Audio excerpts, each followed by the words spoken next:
Este é o Poder Público, a semana em debate pela secção de política do Público.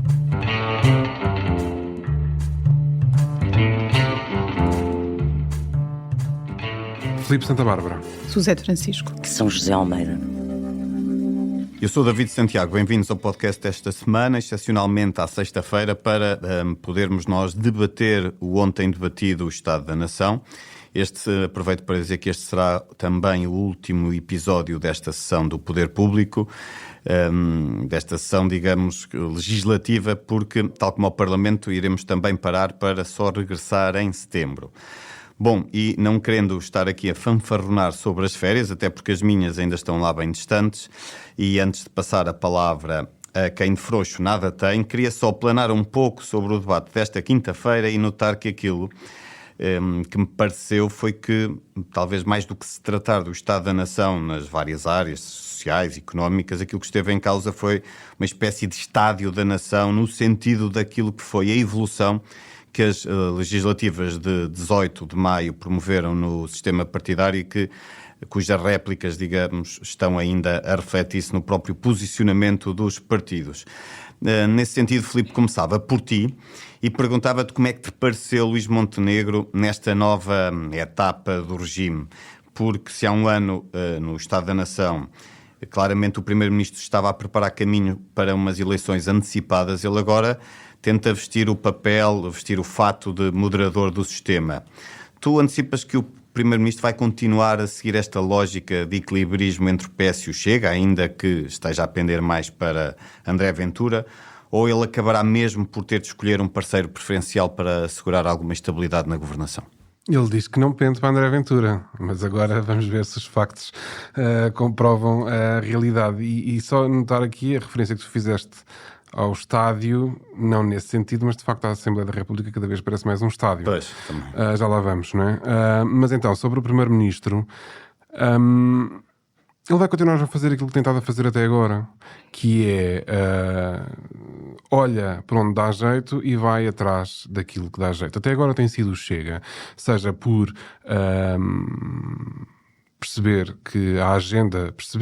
achar que a agenda do Chega é aquela que é mais favorável aos olhos da opinião pública, seja porque é o que lhe convém. Não é?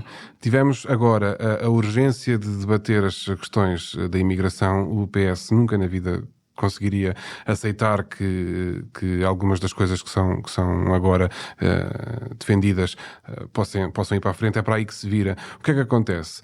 Acho que o momento que vai ser verdadeiramente definidor da postura de Luís Montenegro para a frente será quando tivermos nomes, por exemplo, para o Tribunal Constitucional. Aí é uma matéria que de facto pode abanar os alicerces do regime, aí sim, e depois no Orçamento do Estado. Até lá, faz o que bem entender. Acho que esses No ano passado foi o PS, claramente o parceiro definido para a negociação do orçamento, não é? Mas agora nada indica que isso vá ser. Certo, é isso. E temos André Ventura a falar num princípio de acordo.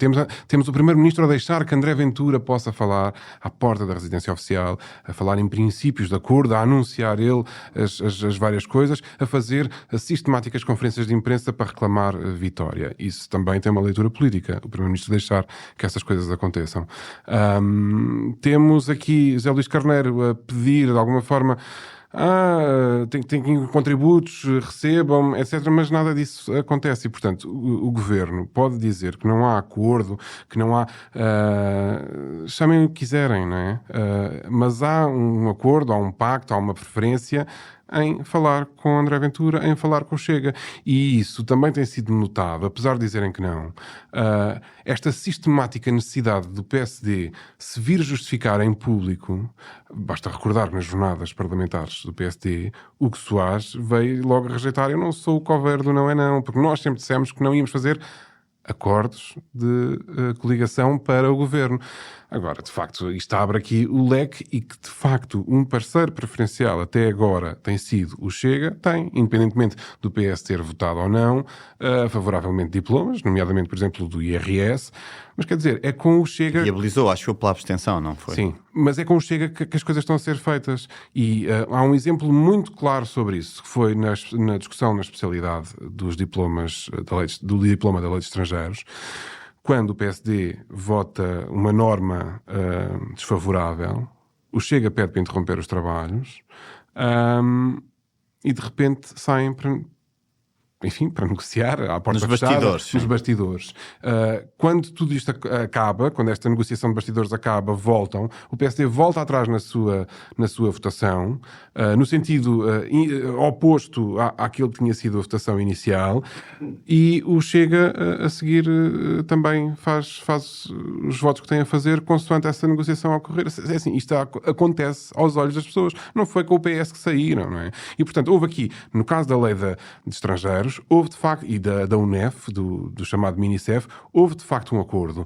Houve, de facto, negociações, chamem-lhe o que quiserem, pacto, transação, barganha... Mas achas que isto vai traduzir para futuro? Vai ter consequências para futuro? E será nessa não, vai.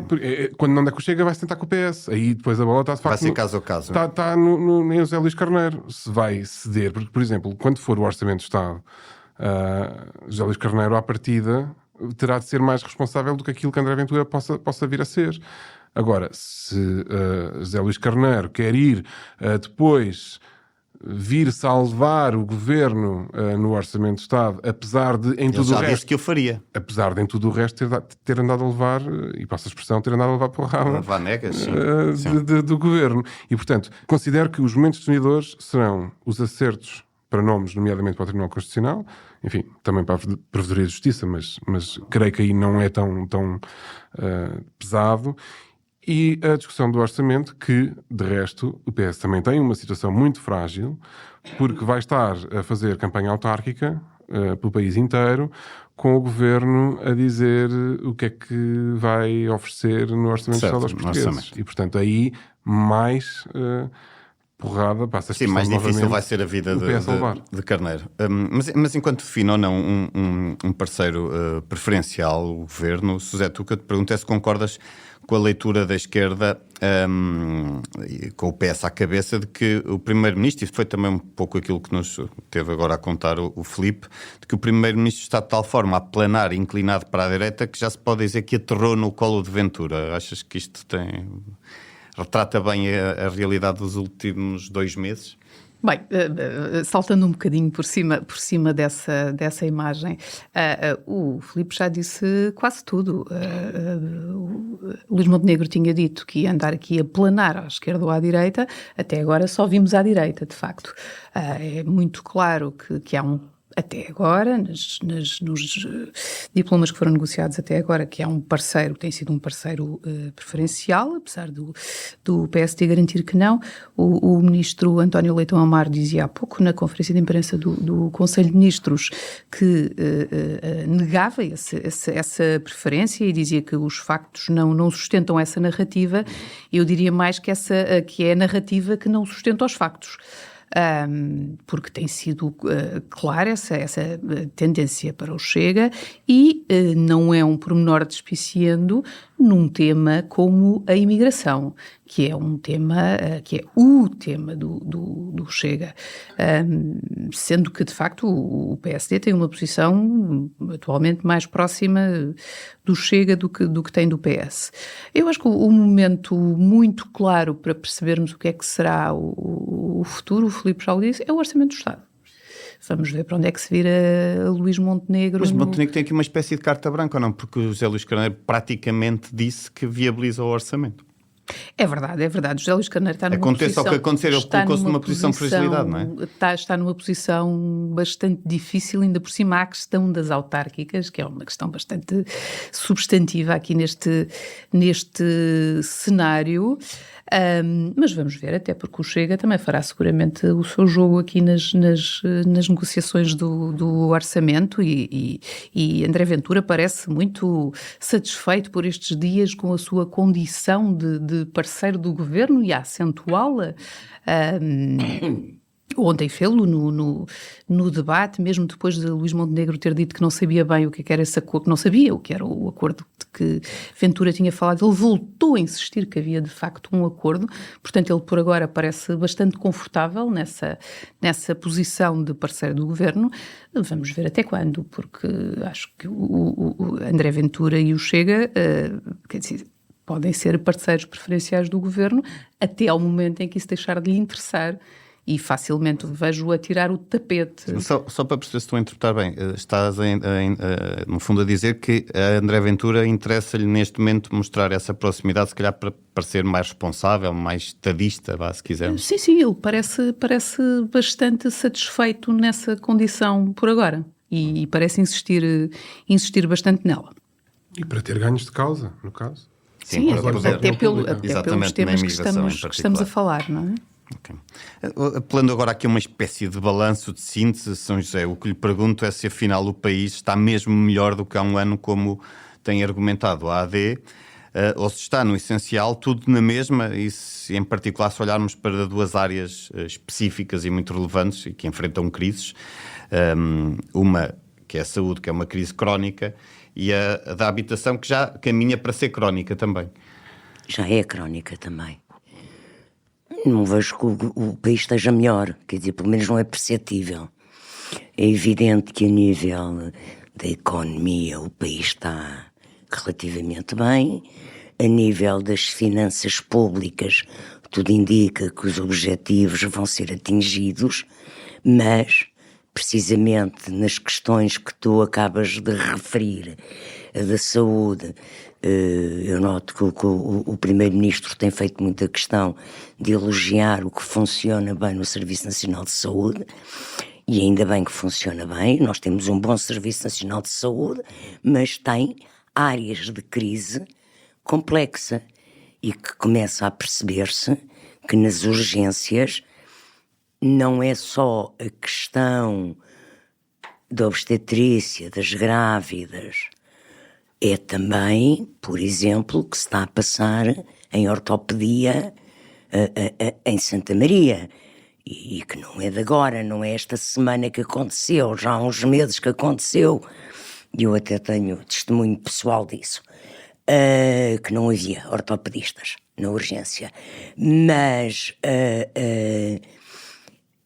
na saúde, na habitação, a situação parece continuar a patinar, mas eu acho que é uma outra área, e para ser muito direta também em relação ao debate de ontem, em que o governo continua igual a si mesmo.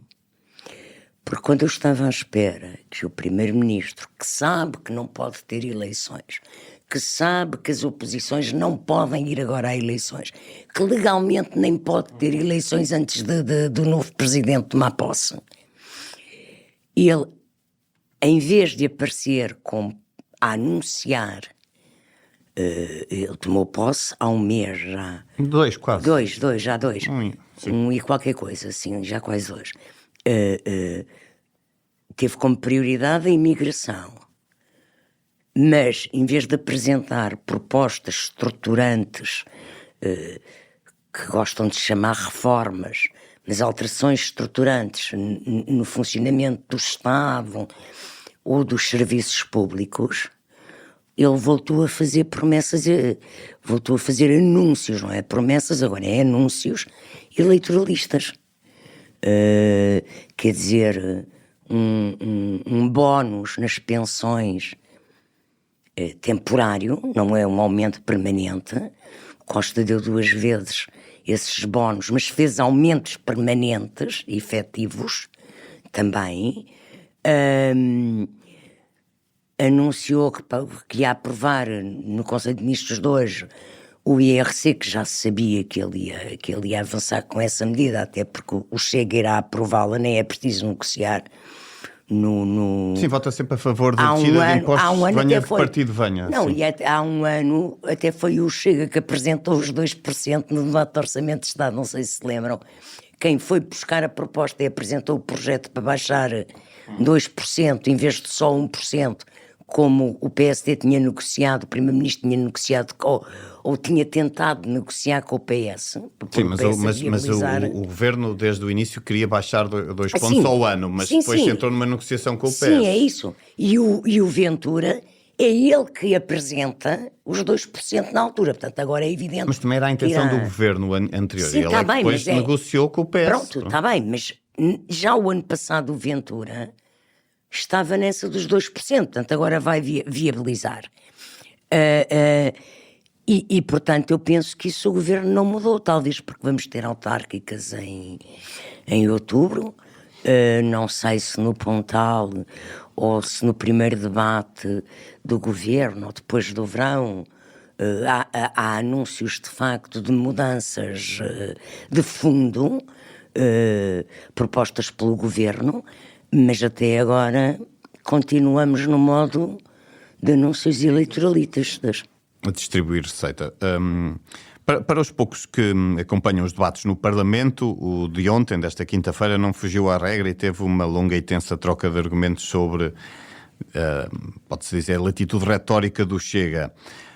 Ou, se quisermos abdicar de eufemismos, aquilo que é mormente a falta de educação da bancada de André Ventura. Filipe, o que eu te pergunto é se o Presidente da Assembleia da República é de facto mais permissivo com o Chega do que com as outras bancadas, e se sim, se com isso não está, se com isso está a pôr em causa a imparcialidade que se exige à função. Recordo que a Ana Sá Lopes, na crónica que escreveu hoje, dizia no fundo que a Guiar Branco é frouxo com Ventura e fanfarrão com José Luís Carneiro. Isto parece que corresponde à realidade. Vai correspondendo, não é? Os debates vão mostrando que assim o é. Apesar de José Pedro Guiar Branco dizer sistematicamente que não. Ele ontem teve uma expressão que é o papel dele ser o de dar as condições para que os deputados exerçam, não foi assim, mas exerçam a sua liberdade de expressão. E é óbvio que eu, cidadão, mas sobretudo eu, jornalista, não vou estar aqui a dizer o contrário sobre a liberdade de expressão, mas é assim, existem limites, não é? E esses limites são muitas vezes ultrapassados naquela Assembleia da República sem qualquer tipo de reparo por parte de Guiar Branco ou de quem quer que esteja a dirigir os trabalhos. José Luís Carneiro dizer que Ventura é um deputado fanfarrão é ultrapassar esse limite? Como considerou ontem a Guiar Branco? Acho que, sinceramente, não vale a pena estar a discutir as palavras, porque até acho que já houve coisas que aconteceram naquela Assembleia da República que são muito mais graves. A questão é que, de todas estas circunstâncias, se cria um caso, porque aquela Assembleia da República é atualmente um estádio. Às vezes, se estivermos lá nas galerias, enfim, na bancada de imprensa, fecharmos os olhos, o barulho sistemático, os à-partes, muitas vezes sem nível, para ser simpático, daquilo. Estamos a ser eufemistas.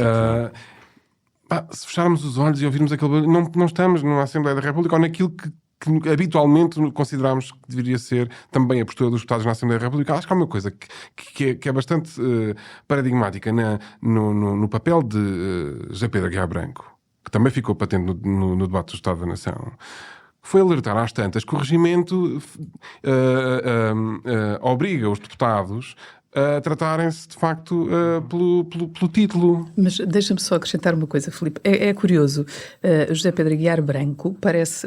ele é tão formalista que aquilo resulta em que tudo se pode dizer sobre terceiros, pode-se insultar uma nacionalidade, uma etnia, pode-se ler nomes de crianças, pode-se tudo. Sobre terceiros. Quando chega aos senhores deputados, isso é que não.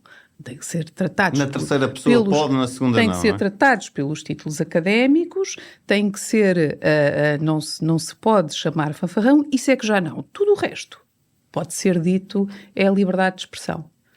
É um conceito tão formalista que redunda nisto. Não, e nos casos que são verdadeiramente graves, sinceramente, mais do que o frouxo e mais do que o fanfarrão, por amor de Deus, não há uma verdadeira posição e, portanto, aquilo que eu questiono é o que é que ele está ali a fazer? E, portanto, ou seja, se é para conduzir, de facto, os trabalhos, ou seja, conduzir os trabalhos no sentido de abrir e fechar microfones, controlar tempos e fazer leituras das votações, porque instala-se um sistema qualquer de inteligência artificial, não é? Porque de facto, se há certas linhas que são quebradas e que estão previstas na Constituição, que de resto todo e qualquer deputado deve respeitar e fazer cumprir, Presidente da Assembleia da República à cabeça, quer dizer, mas não é só ele. Não sei se isto foram também já dadas instruções aos vice-presidentes. Porque, por exemplo, quando foi o caso dos nomes das crianças, não era Marcos Postrelo, era Marcos Postrelo que estava a conduzir os trabalhos. Então, só para terminar, eu creio que talvez Augusto Santos Silva tivesse uma postura demasiado... E Ferro Rodrigues, muito anti-Ventura, não é? Exato, mas talvez demasiado rígida, porque acontecia várias vezes, não é? Essa censura, entre aspas, ou sem aspas. Já José Pedro Guerra Branco é hiper, mega permissivo. Passou-se do 8 ao 80, não é? E não há uma baliza. E, sobretudo, não há uma baliza quando a urbanidade naquele Parlamento foi completamente para as ortigas. Não é um exemplo para ninguém que está naquelas galerias, muitas vezes crianças, a assistir àquilo. Eu penso várias vezes nisto. Coitados daqueles professores. Quando na escola têm de repreender os alunos porque não podem fazer X, Y e Z, e depois eles vêm ali e vêm os deputados. Validam esses comportamentos. Completamente.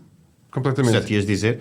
E ia dizer que ontem ficou muito patente o enorme mal-estar que há ali na metade, que não é metade, é menos de metade, mas mais à esquerda do hemiciclo com o José Pedro Guiar Branco, porque Pedro Delgado Alves fez uma intervenção muito indignada contra o Presidente da Assembleia, em termos muito fortes, e a esquerda levantou-se quase toda, não toda, mas quase toda, a aplaudir de pé. Portanto, acho que isto nunca tinha visto Pedro Delgado Alves assim, a voz a tremer. Eu estava Sim, ele estava irado, estava com a cabeça no computador e de repente quando eu começo a ouvir a voz dele a falhar... Sim, estava tenso. Estava indignadíssimo. Tremiam as mãos. Ele estava a tremer. Ele disse uma coisa que eu nunca ouvi dizer a um Presidente da Assembleia, que é: tenho vergonha do que acabou de dizer. O que me lembro de mais parecido foi quando André Ventura disse que Santos Silva não era Presidente da bancada do Chega, e a Guiar Branco está a fazer com que deixe de ser Presidente, pelo menos da ala esquerda do Parlamento. Pelo menos é isso que começa a aparecer.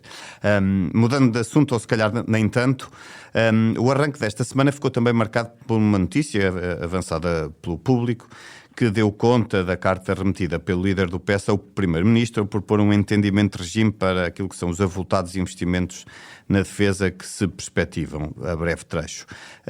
Luís Montenegro declinou a sugerida articulação bilateral, como que mostrando ou lembrando aos socialistas que estão taco a taco com o Chega. Isto vai desembocar um pouco naquilo que já tínhamos falado lá atrás, mas São José, aquilo que pergunto é como é que interpreta a tentativa de Carneiro e a resposta de Montenegro. Carneiro está a fazer o papel tradicional de um líder de um partido social-democrata, de um partido socialista, e que é tentar entrar em acordos em questões de regime, questões essenciais. Ele fez essa proposta na defesa. Montenegro fez de conta que sim, mas também, e que é com os dois, com certeza. Porque também não se pode ignorar o tamanho do grupo parlamentar do Chega, que é o segundo grupo, a segunda força política na Assembleia. Mas, por exemplo, eu vejo, já que também reparei ontem, que o Primeiro-Ministro, embora já mais passado umas horas, e em resposta à Inês Sousa Real, disse: há bocado esqueci-me de dizer ao líder do PS, mas recebi a proposta daquela comissão, daquela coordenação das emergências hospitalares. e que tinha remetido para ser analisada e ver como é que se podia concretizar. Até disse que ia aproveitar. Pois, ia aproveitar, sim. E portanto, Montenegro também tem que dar sinais de que percebe que há assuntos, que há áreas, que é com o PS que tem que fazer negociações. Agora, o papel de José Luís Carneiro é muito difícil, não é? Porque o PS, de facto, ao ser a terceira força política, ao ter levado o desbaste na bancada de 20 deputados que levou, ter passado a terceira força parlamentar, está muito fragilizado. Eu acho que aquilo até é traumático pelas conversas que tenho tido, ao nível traumático para os socialistas, até ao nível dos formalismos. Uma das coisas que eu percebo que eles estão agora a cair-lhes a ficha é ao nível das regras do debate parlamentar. Nós vimos no Estado da Nação, quem faz a primeira pergunta é o Ventura, depois é o PSD, e depois é que Carneiro, em nome do PS, questiona o primeiro-ministro, não é? Faz a sua intervenção. E até nisso, naquelas cabeças, penso eu, socialistas, pelo que tenho percebido, está a haver uma adaptação à nova realidade que está a ser difícil. E a adaptação do Carneiro também, e do partido, também é difícil nesse sentido, não é? Que ele tenta fazer propostas para trazer o PSD, para se manter no diálogo com o PSD, mas, quer dizer, o Montenegro, pela estratégia que adotou, não é? Também não facilita pode, e não lhe facilita... pode facilitar Sim, a vida. sim, não pode, sim. não é? Não pode. Até lhe dá jeito, provavelmente, Até não porque facilitar, não é? eu penso que Luís Montenegro... Mas, não sei se deixa-me só fazer uma pergunta, Sim. desculpe, mas com isso, e peço uma resposta rápida, mas com isso, aparentemente poderá fragilizar o PS e ao mesmo tempo estar a alimentar e a fortalecer o Chega, ou seja, não poderá virar-se o feitiço contra o feiticeiro? Não, porque também Porque ao fragilizar demasiado o PS, estar a dar demasiada força ao Chega? é impossível o PS não estar a dar força ao Chega, quando o primeiro-ministro dá força ao Chega. Não, mas eu digo visto da perspectiva do primeiro-ministro, da estratégia dele. Da estratégia dele, não vejo que do primeiro-ministro... Ele está... Eu penso que o primeiro-ministro está convencido que ao dar protagonismo ao Chega vai conseguir anular o Chega. É uma estratégia arriscada e vamos ver em que é que dá. Mas também o primeiro-ministro não pode estar... assim como não pode estar só a agarrar-se ao Chega, e ele sabe isso, também não pode estar a agarrar-se só ao PS e a deixar o Chega à solta. Isto também é muito difícil para o primeiro-ministro gerir isto, porque se o PSD no Parlamento aprova muitas coisas ou negocia muitas coisas e o governo negocia muitas coisas com o PS, deixam o Chega à solta como força de oposição a cavalgar para ser governo. Portanto, é muito complexa a situação política e eu não vejo qual seja a solução linear, quer para o PS, quer para o primeiro-ministro. Sim, sim. Agora sim, mudando efetivamente de assunto, foram reveladas ou conhecidas nesta semana as amplas coligações de direita e de esquerda que vão concorrer à Câmara de Lisboa. Suzete, antecipas um embate renhido, mas com um tom elevado, se quisermos, ou temos que, até pelos sinais que vai dando Carlos Moedas, teremos um combate mais centrado em fantasmas e menos em ideias e propostas do que aquilo que se poderia desejar, ou que seria desejável? Antes de mais, as autárquicas em Lisboa estão transformadas num caso interessantíssimo, porque vamos ter aqui dois grandes blocos, à esquerda e à direita, a ir diretamente um contra o outro, com dois outsiders em ambos os lados, muito, muito relevantes. No caso da esquerda, é o PCP, que apesar das muitas tentativas do PS, não se quis juntar a esta coligação de esquerda. O PCP, em 2021, teve 10,5% dos votos, que é muitíssimo relevante, elegeu 2 vereadores e pode aqui causar moça nos resultados desta frente de esquerda, embora eu tenha muitas dúvidas que consiga manter estes números, até porque tenderá a haver algum efeito de voto útil, chamemos-lhe assim, à esquerda, de voto na coligação em vez de no PCP. O PCP terá um eleitorado fiel, mas 10,5% parece-me de facto uma percentagem bastante difícil de manter. Depois à direita vamos ter o Chega, que é outro caso interessante. Ali à direita da AD, o Chega teve 4,4% nas últimas autárquicas. Sim, mas tinha um candidato, quer dizer, que se mostrou um fraco candidato, mas este que tem agora também não é conhecido dos lisboetas, não é?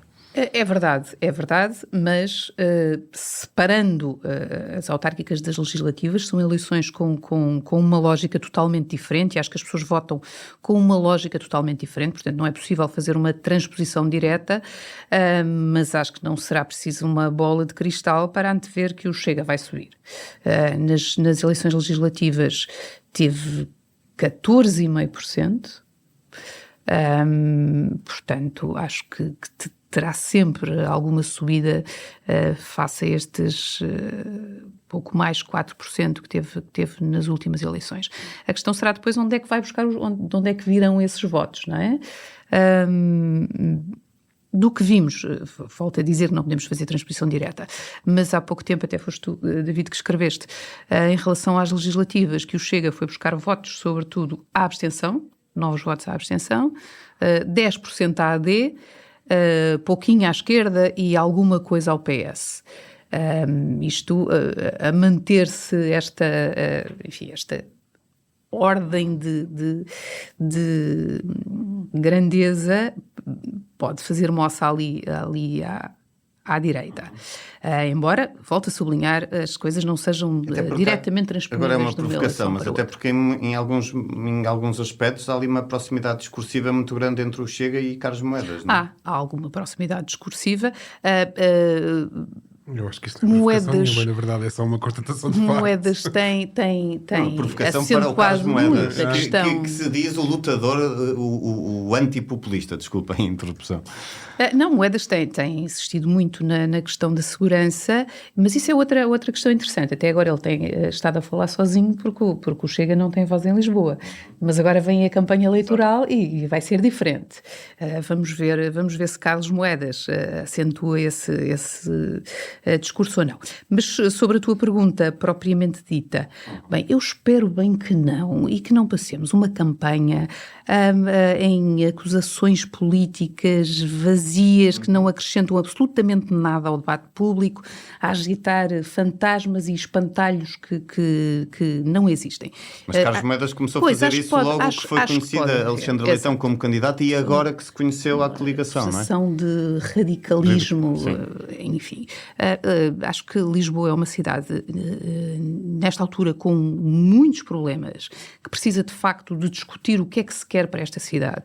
É uma cidade que tem um gigantesco problema com a habitação, em que os jovens não conseguem ficar na cidade, os jovens que nasceram cá, os jovens que querem vir para cá estudar, que têm imensas dificuldades, as famílias, há muitas famílias a sair de Lisboa porque não conseguem pagar a habitação e por muito que isso esteja a garantir lucros imediatos a alguns, acho que a médio e longo prazo é assassino para a cidade, será uma cidade em decadência. Completamente, quer dizer, a cidade tem que ter habitantes e não é visitantes, é habitantes. É uma cidade que tem um enorme problema com o lixo urbano, que é uma questão que não se resolve e que está pior, que tem problemas de mobilidade, onde é preciso discutir a carga turística ou a sobrecarga turística que a cidade está a ter. Portanto, era bom que os vários intervenientes se dedicassem a debater as questões reais que existem, em vez de espantalhos de radicalismos que não aproveita a ninguém, Sim. a não ser talvez para não debater outras questões que podem ser, enfim, mais difíceis de debater. Lisboa parece, segundo o que tu me disseste agora, vou resumir a ideia, mas Lisboa precisa de higiene urbana, mas também precisa de higiene na campanha. Veremos se concretiza ou não. Bom, e peço alguma celeridade, porque estamos a chegar rapidamente ao fim do programa, mas chega agora o momento do público e notório desta semana e começo por ti, Filipe. Então, o público notório está relacionado com as jornadas parlamentares do PSD, nomeadamente uma gala que os deputados fizeram, fora dos olhos dos jornalistas. Fomos, de resto, corridos do jantar para que eles pudessem fazer essa gala, onde atribuem... Mas já tinham jantado, ao menos? Já tínhamos jantado. Mas onde eles atribuem prémios uns aos outros. Nós não sabemos bem que prémios foram esses, de facto não estávamos, mas o Primeiro-Ministro fez questão de trazer o tema, porque no encerramento das jornadas parlamentares mencionou a gala e mencionou que faltou atribuir ao deputado, Presidente da Assembleia da República, José Pedro Aguiar Branco, o prémio Excelência. Excelência pela condução dos trabalhos e pelo papel dele enquanto Presidente do Parlamento. Corta para a prestação de José Pedro Aguiar Branco no debate do Estado da Nação, mas enfim. Mas os deputados do Chega votaram nessa gala também? Não, mas os do CDS sim, porque também fizeram parte das jornadas parlamentares, que era também do CDS, e esses de resto soube-se qual foi o prémio deles. São o prémio Naturalizados. Porque enfim, já estão incorporados ali na onda do PSD. Suzete. Eu queria falar da nomeação da ex-secretária de Estado da Saúde, Cristina Vaz Tomé, para presidir ao Metro de Lisboa, portanto, diretamente da saúde para o Metro de Lisboa, duas áreas que têm tudo a ver. Cristina Vaz Tomé não teve uma passagem muito feliz pelo Ministério da Saúde, ficou ligada ao caso era ela que tinha a tutela do INEM, que foi retirada pela tinha alguma ligação a transportes, de alguma maneira. Temos aí uma explicação. Mas queria assinalar estas portas giratórias entre setores tão diferentes. Aliás, julgo que foi José Luís Carneiro que dizia ontem no debate do Estado da Nação, com graça, que a própria Ministra da Saúde se arrisca a acabar como Presidente da CP.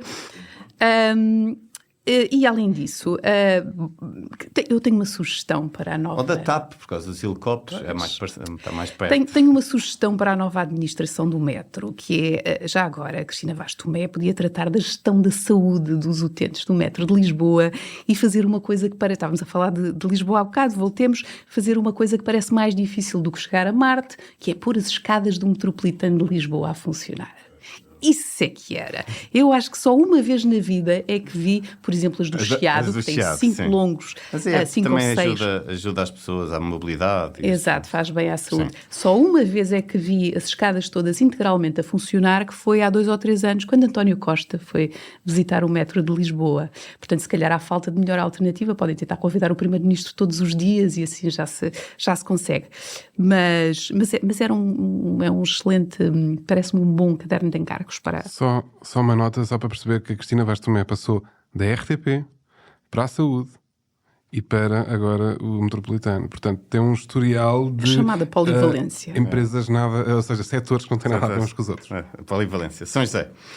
Pois eu trago uma demissão que foi conhecida hoje do diretor de oftalmologia do Hospital de Braga, que durante 15 anos manteve... com o Hospital de Braga e com o Serviço de Oftalmologia do Hospital de Braga, ganhou... Portanto, ele é sócio de uma empresa que presta serviços na área da oftalmologia, que ganhou 2 concursos com o Hospital de Braga e fez 2 ajustes diretos. Isto ao longo de 15 anos. E já está a ser investigado pela Inspeção-Geral da Saúde. Ou seja, é um oftalmologista com olho para o negócio. É, muito olho para o negócio, e é pena que... É evidente que há vigaristas em todo lado e gente sem ética em todo lado, mas é pena que os problemas do Serviço Nacional de Saúde ainda se agarrem assim estas lapas tipo sanguessugas, a esmifrar dinheiro. E ninguém deu conta de E nada. durante se calhar, 15 anos ninguém deu por isso. precisavam de ir ao oftalmologista. Se calhar, pois. E assim chegamos ao fim deste programa. Despedimos-nos até setembro. Mas para quem não gosta de despedidas, pode continuar a seguir o nosso trabalho em público.pt. Um abraço e boas férias a quem estiver. Para não perder os novos episódios, subscreva este podcast do Público na sua aplicação preferida. Para além deste programa, há mais para descobrir em público.pt/podcasts. O Público fica no ouvido.